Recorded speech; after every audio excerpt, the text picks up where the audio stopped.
1984, parte 1, capítulo 3. Winston estaba soñando con su madre. Debía de tener unos 10 u 11 años cuando desapareció su madre. Era una mujer alta, elegante, más bien callada, de movimientos lentos y precioso cabello rubio. A su padre lo recordaba de manera más vaga como un hombre moreno y delgado, vestido siempre pulcramente de negro. Winston recordaba sobre todo la suela finísima de los zapatos de su padre, y con gafas. Era evidente que los dos debieron de ser engullidos por una de las primeras grandes purgas de los años 50. En ese momento su madre estaba con su niña pequeña en brazos por debajo de donde él se encontraba. Winston apenas recordaba a su hermano, solo un bebé pequeño y débil, siempre silencioso y de ojos muy grandes y despiertos. Ambas lo estaban mirando. Se hallaba en algún lugar subterráneo, el fondo de un pozo, por ejemplo, o una tumba muy profunda, que cada vez se alejaba más de él. Era el salón de un barco que se hundía, y las dos lo miraban a través del agua oscura. Aún no había aire en el salón, todavía podían verlo, y él a ellas, pero seguían hundiéndose, y las verdes aguas de un momento a otro las cubrían para siempre. Él estaba al aire libre mientras ella se las tragaba la muerte. Y si estaban ahí abajo, era porque él estaba arriba. Winston lo sabía, y ellas también, y por la expresión de su cara, era evidente que así era. No vio ningún reproche en su rostro ni en su corazón, solo la conciencia que debía morir para que él pudiera seguir con vida, y de que eso formaba parte del orden inevitable de las cosas. No recordaba lo que había ocurrido, pero en sus sueños supo que de algún modo su madre y su hermana habían sacrificado su vida por él. Era uno de esos sueños que, pese a conservar un ambiente onírico característico, son una continuación de la propia vida intelectual, y los que uno comprende hechos e ideas que sigue pareciendo nuevos y valiosos después de despertar. Winston reparó de pronto que la muerte de su madre, hacía casi 30 años, había sido trágica y triste de un modo que ya no era posible. Intuyó que la tragedia pertenecía al pasado, a una época en la que aún había intimidad, amor y amistad, y en la que los miembros de una familia se apoyaban unos a otros sin necesidad de tener un motivo. El recuerdo de su madre la atormentaba porque había muerto queriéndolo, cuando él era demasiado joven y egoísta para corresponderle, y porque de algún modo que él no acertaba a recordar, se había sacrificado por una idea de la lealtad que era privada e inalterable. Cosas así ya no podían ocurrir hoy. Ahora había miedo, odio y dolor, pero no emociones dignas, ni penas complejas o profundas. Todo eso le pareció ver en los grandes ojos de su madre y su hermana, que lo miraban a través de las aguas verdes, a cientos de brazas de profundidad, mientras seguían hundiéndose. De pronto se vio de pie de un montículo cubierto de hierro una tarde de verano en la que los rayos oblicuos del sol doraban el suelo. El paisaje que estaba contemplando aparecía con tanta frecuencia en sus sueños que nunca estaba seguro de si los había visto o no en el mundo real. Cuando pasaba en él, estando despierto, lo llamaban el País Dorado. Era un prado viejo y mordisqueado por los conejos, atravesado por un sendero con alguna topera aquí y allá. En el seto descuidado que había al otro lado del prado, las ramas de los olmos se cimbreaban levemente con la brisa y el follaje se estremecía como el cabello de una mujer. Cerca de allí, aunque no pudiera verlo, había un río lento y cristalino donde los mújules nadaban en los pozos a la sombra de los sauces. La chica del cabello oscuro corría hacia él a través del prado. Con un rápido movimiento se quitó la ropa y le echó desdeñosa a un lado. Su cuerpo era blanco y suave, pero no despertó en él ningún deseo. De hecho, apenas la miró. Lo que le abrumó en ese instante fue su admiración por el gesto con que se había despojado de la ropa. Esa gracia y despreocupación parecieron aniquilar toda una cultura y todo un sistema de pensamiento, como si el hermano mayor, el partido, y la policía del pensamiento pudieran reducirse a la nada con un sencillo movimiento del brazo. También eso era un gesto de otra época. Winston despertó con la palabra Shakespeare en los labios. La telepantalla estaba emitiendo un silbido desquiciante que continuó sonando 30 segundos. Eran las 07:15. la hora de despertarse de los empleados en las oficinas. Haciendo un esfuerzo, Winston se levantó de la cama. Desnudo, porque un miembro del partido exterior recibía solo 3,000 cupones de ropa al año, y una pijama eran 600. Se puso una camisa de tirantes y unos pantalones cortos que había tirado sobre una silla. Los ejercicios gimnásticos empezarían en 3 minutos. Justo después, se dobló con un violento ataque de tos que casi siempre le daba después de levantarse. Se le vaciaron todos los pulmones que para empezar a respirar otra vez tuvo que tumbarse de espaldas y dar unas profundas bocanadas. Las venas se le habían hinchado con el esfuerzo y la nariz empezó a picarle. Grupo de 30 a 40, ladró una penetrante voz de mujer. Grupo de 30 a 40, ocupad vuestro sitio por favor. De 30 a 40.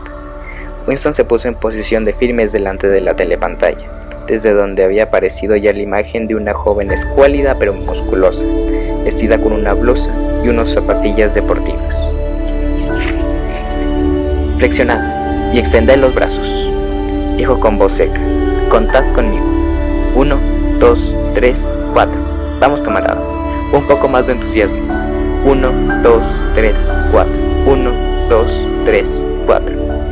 El dolor del acceso de tos no había disipado la impresión causada por el sueño en la imaginación de Winston, y los movimientos rítmicos de los ejercicios contribuyeron en cierto modo a reforzarla. Mientras extendía los brazos mecánicamente delante y atrás, sin perder la expresión de alegría que se consideraba apropiada durante los ejercicios gimnásticos. Se esforzó por recordar aquel oscuro periodo de su primera infancia. Era muy difícil. Más allá de los años 50 todo estaba borroso, sin registros externos en los que basarse. Incluso el perfil de tu propia vida perdía nitidez. Recordabas acontecimientos cruciales que tal vez no habían sucedido, detalles de incidentes aislados, aunque sin poder recobrar su ambiente, y largos periodos en blanco a los que no se podía asignar nada. Entonces todo había sido distinto, incluso los nombres y las ropas de los países. La Franja Aérea 1, por ejemplo, no se llamaba así, sino Inglaterra o Gran Bretaña, aunque estaba seguro de que Londres siempre se había llamado Londres. Winston no recordaba ningún momento en el que su país no hubiese estado en guerra, aunque era evidente que había habido un largo periodo de paz en su infancia, porque uno de sus primeros recuerdos era un ataque aéreo que había cogido a todo el mundo por sorpresa. Quizá fuese cuando cayó la bomba atómica de Colchester. No recordaba aquel ataque aéreo concreto, aunque sí la mano de su padre cogida a la suya, mientras bajaban a toda prisa a un lugar subterráneo por una escalera de caracol que resonaba con sus pisadas y que le cansó tanto las piernas que empezó a lloriquear, y tuvieron que detenerse a descansar. Su madre la seguía muy detrás, con movimientos soñolientos. Llevaba en brazos al bebé, aunque tal vez fuese solo un hato de mantas. No estaba seguro de que su hermano hubiera nacido ya. Por fin llegaron a un sitio ruidoso y abarrotado que resultó ser una estación del metro. Había gente sentada sobre las losas de piedra del suelo, mientras otros se apretaban en literas metálicas. Winston, su madre y su padre encontraron un sitio en el suelo, al lado de una pareja de ancianos que se acurrucaba en una litera. El hombre llevaba un pulcro traje de color oscuro y una gorra de tela sobre el cabello cano.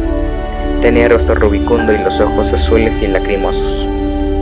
Apestaba a ginebra, parecía exudarla por la piel en lugar de sudor, y cualquiera hubiera dicho lo que brotaba de sus ojos también era ginebra.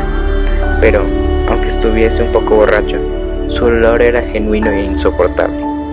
Winston supuso de un modo infantil que acababa de ocurrirle algo imperdonable que no tenía remedio. También le pareció saber lo que era. Alguien a quien amaba aquel anciano, tal vez una nieta pequeña, había muerto. Cada pocos minutos el hombre repetía: no deberíamos habernos fiado de ellos.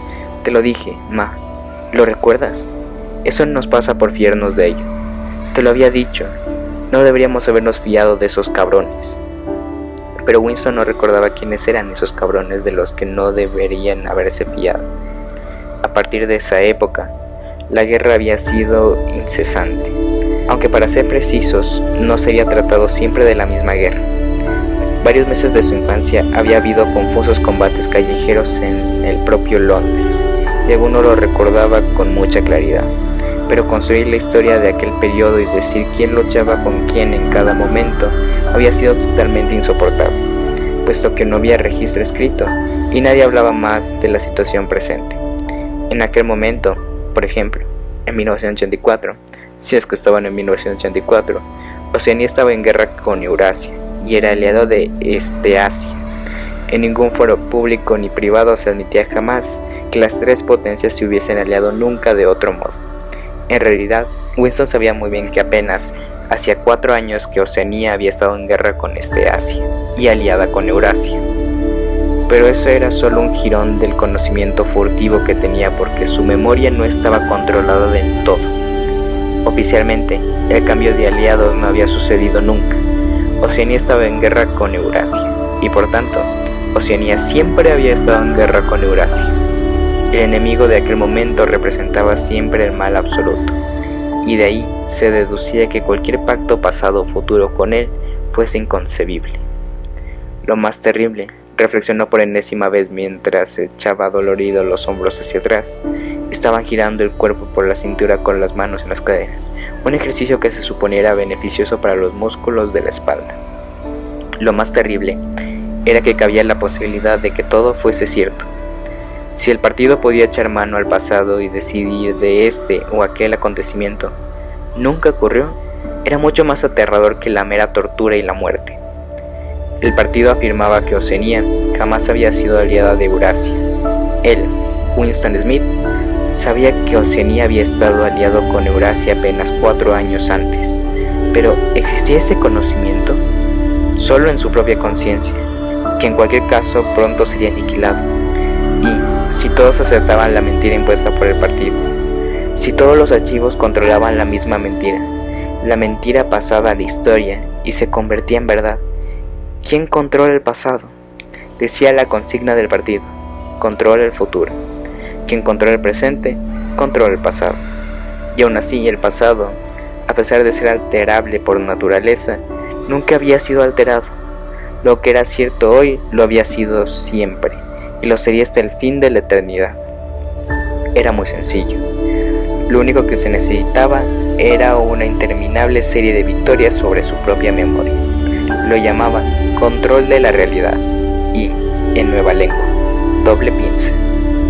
Descanso, graznó el instructor, en tono un poco más cordial. Winston bajó los brazos y llenó los pulmones de aire muy despacio. Su imaginación se deslizó por el laberíntico mundo del doble piensa. Saber y no saber. Tener plena conciencia de algo que sabes que es verdad y al mismo tiempo contar con mentiras cuidadosamente elaboradas. Mantener a la vez dos opiniones sabiendo que son contradictorias y creer en ambas. Utilizar la lógica en contra de la lógica. Repudiar la moralidad en nombre de la moralidad misma. Creer que la democracia era imposible y que el partido era el garante de la democracia. Olvidar lo que hacía falta olvidar y luego recordar cuando hacía falta, para luego olvidarlo otra vez. Y, por encima de todo, aplicar ese mismo proceso al propio proceso. Esa era la mayor sutileza. Inducir conscientemente la inconsciencia y luego, una vez más, volverse inconsciente. El acto de hipnosis que acababa de realizar. Incluso la comprensión del término doble piensa implicaba el uso del doble piensa. El instructor había vuelto a decirles que se pusieran en posición de firmes. Y ahora, veamos quién puede tocarse la punta del pie, dijo con entusiasmo. Flexionaos desde la cadera, por favor, camaradas. 1, 2. 1, 2. Winston odiaba aquel ejercicio que hacía que le doliera desde los talones hasta las nalgas, y a menudo acababa causando otro exceso de tos. Sus meditaciones perdieron su cualidad en parte placentera. El pasado, reflexionó, no solo había sido alterado, sino destruido, pues cómo establecer el hecho más evidente cuando no había ninguna otra prueba que tu propia memoria. Intentó recordar en qué año había oído hablar por primera vez del hermano mayor. Debió de ser en los años 60, aunque era imposible estar seguro. Por supuesto, en la historia del partido, el hermano mayor aparecía como líder y guardián de la revolución desde sus primeros días. Sus logros se habían ido retrasándose en el tiempo hasta hacerlos extensivos al mundo casi mítico de los años 30 y 40, cuando los capitalistas con sus extraños sombreros cilíndricos todavía conducían por las calles de Londres en coches grandes y relucientes o en carruajes tirados por caballos con ventanillas de cristal. Era imposible saber hasta qué punto esa leyenda era cierta e inventada. Winston no recordaba ni siquiera la fecha en que había cobrado existencia el partido. No creía haber oído la palabra Socing antes de 1960, aunque era posible que el nombre en vieja lengua, es decir, socialismo inglés, hubiese sido corriente antes. Todo se fundía en una neblina. A veces podías dar con una mentira palmaria. No era cierto, por ejemplo, que, como se decía en los libros de historia, el partido hubiese inventado el aeroplano. Winston recordaba haber visto aeroplanos desde aún más tierna infancia, pero era imposible demostrarlo. Nunca había pruebas.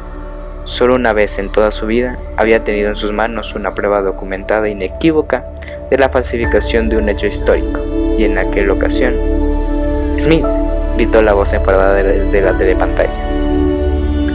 6079 es B.W. Sí, tú. Flexiónate más, por favor. Puedes hacerlo mejor. No te estás esforzando. Más, por favor. Así está mejor, camarada. Y ahora descanso todo el mundo y fijaos bien. Un repentino sudor ardiente le había cubierto todo el cuerpo a Winston. Su rostro siguió totalmente inescrutable. Nunca muestres desánimo. Nunca muestres enfado. El más leve parpadeo podría delatarte. Se quedó observando cómo el instructor elevaba los brazos sobre la cabeza y no podía decir que con gracia, aunque sí con notable pulcritud y eficiencia. Se flexionaba y se cogía los dedos de los pies. Ahí tenéis, camaradas. Así es como quiero veros hacerlo. Fijaos bien. Tengo 39 años y he tenido 4 hijos. Mirad, volvió a flexionarse. ¿Veis que no estoy doblando las rodillas? Si queréis podéis hacerlo, añadió mientras se incorporaba. Cualquiera que no haya cumplido los 45 es perfectamente capaz de tocarse la punta de los dedos.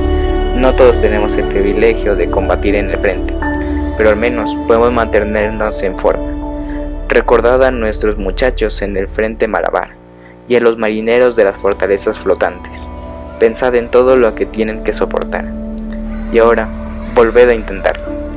Eso está mejor, camarada, mucho mejor, añadió en tono alentador mientras Winston, con un violento estirón, conseguía tocarse la punta de los pies por primera vez en años sin doblar las rodillas.